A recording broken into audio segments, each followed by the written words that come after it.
ஒருவர் ஒருவரை பற்றி புறம் பேசாதே. உன் சகோதரனின் மாமிசத்தை அறுத்து சாப்பிட விரும்புவாயா? வெறுக்க மாட்டாய்? எவ்வளவு கடுமையோடு இறைவன் பேசுகிறாள் பாருங்கள்.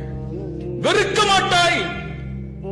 அப்படி இருக்கும் போது உன் சகோதரனை பற்றி ஏன் புறம் பேசுகிறாய்? புறம் என்றால் என்ன? முஹம்மது நபி இடத்திலே கேட்கப்பட்டது புறம் என்றால் என்ன?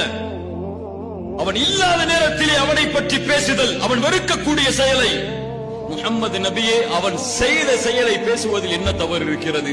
முஹம்மது நபி சொன்னார்கள், செய்த செயலை, அவன் செய்த செயலை அவன் இல்லாத நேரத்திலே பேசுவதுதான் புறம். இதைத்தான் குர்ஆன் சொல்லுகிறது. இறைவன் சொல்லுகிறான், உன் சகோதரனின் மாமிசத்தை சாப்பிடுவதற்கு சமம்.